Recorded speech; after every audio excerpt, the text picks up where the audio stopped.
বন্ধুগণ, আজকে আমরা এখানে খুব তাৎক্ষণিকভাবেই আপনাদেরকে আহ্বান জানিয়েছি। আপনারা সাড়া দিয়েছেন, তার জন্য আমাদের পার্টির তরফ থেকে এবং আমার ব্যক্তিগত তরফ থেকেও সবাইকে শুভেচ্ছা জানাচ্ছি। তো আপনাদেরকে ডেকেছি এই কারণে যে সাম্প্রতিককালে সারা দেশের সাথে এই ত্রিপুরাজ্যের মানুষও জম্মু কাশ্মীরে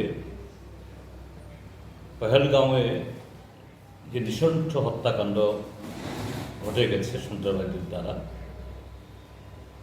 সারা দেশের সাথে ত্রিপুরাজ্য এবং তার সমস্ত অংশের মানুষ আমরা ব্যথিত।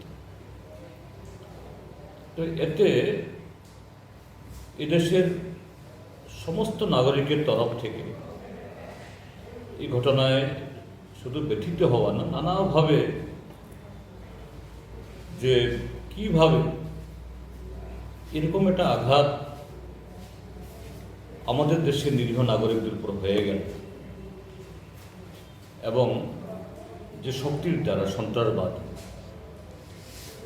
যারা আমাদের দেশের অখণ্ডতা চায় না, আমাদের দেশের 140 কোটি মানুষের প্রগতি চায় না, আমাদের দেশকে ভাগ করতে চায়, এই শক্তি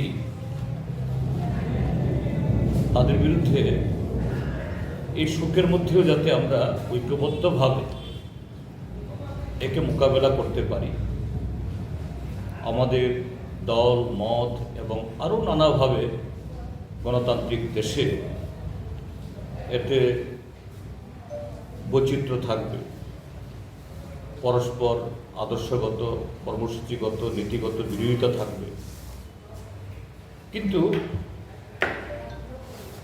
এ যাবৎ স্বাধীনতা সংগ্রাম থেকে শুরু করে পরবর্তী সময়েতে জাতির এরকম একটা সময়েতে সবাই ঐক্যবদ্ধ থাকার কথা এবং ঐক্যবদ্ধ আমরা ছিলাম এবং আগামী দিনেও আমরা থাকবো, এটা আশা করি। কিন্তু তার মধ্যেই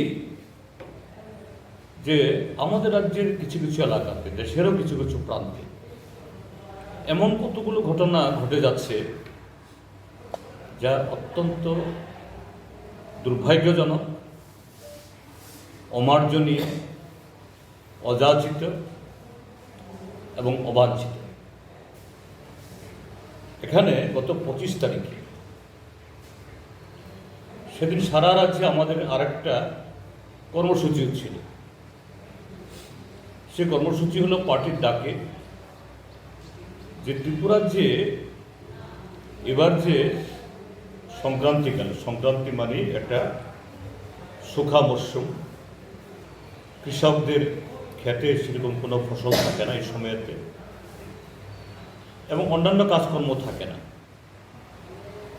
তো গরিব মানুষের হাতে টাকা পয়সা থাকে না। কিন্তু ওই সময়েতেই হিন্দু, মুসলমান, ট্রাইবেল, নন ট্রাইবেল, তাদের অনেক ধর্মীয় সামাজিক এরকম পার্বণ থাকে, তিথি থাকে। এতে সংসারের এবং সমাজের অনেক খরচাপাতি করতে হয়, কিন্তু রোজগার তখন কম। অতীতে যখন ত্রিপুরাতে বামপন্থী কোন সরকার ছিল,